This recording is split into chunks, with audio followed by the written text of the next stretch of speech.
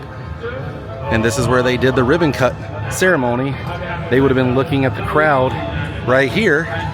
And the whole thing took place right here. This is where Steven cut the film strip and dedicated this place with the scissors, him and Jay Stein.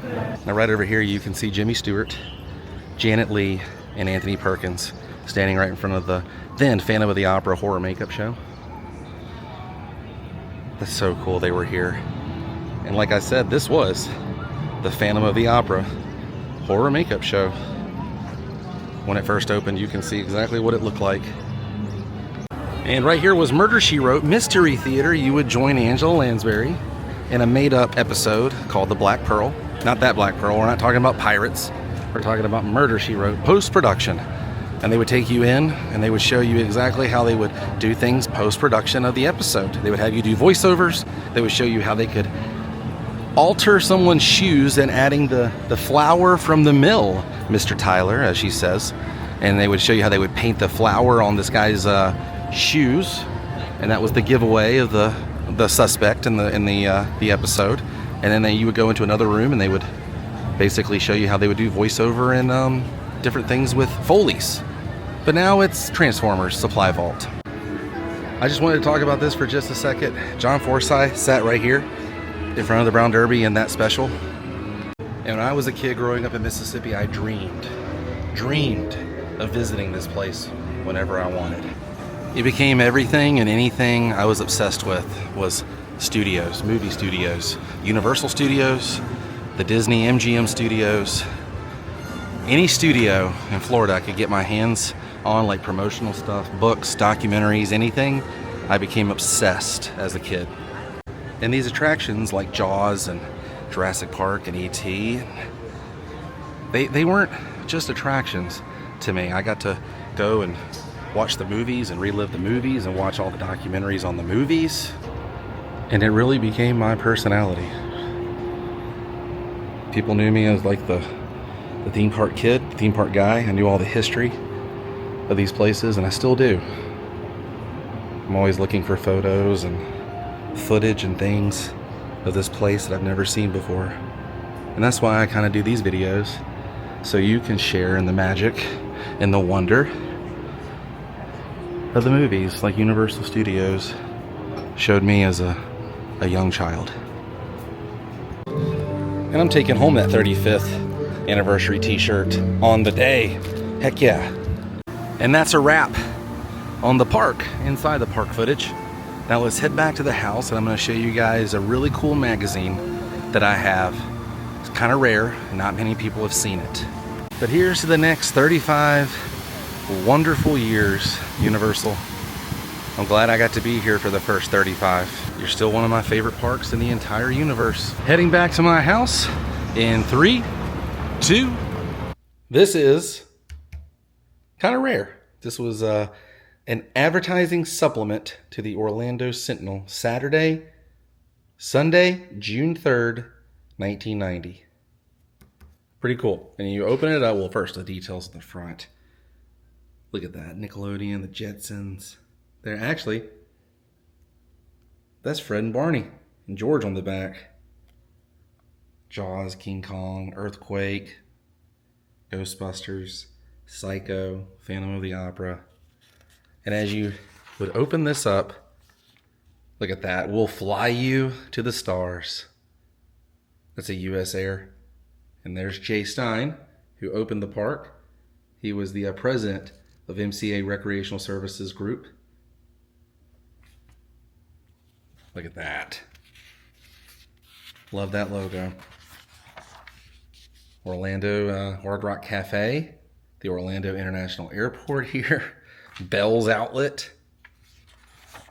And here's the on-location directory. Told you everything. That's how you kind of can figure out, oh yeah, the screen test right there. Screen test adventure. That was right there next to Kong in the Paradise Theater. Wow, you can see Amity back there. That's what Men in Black used to look like. That's Back to the Future before it was Back to the Future. Wow, look at that. The old Hard Rock. Psycho was back there.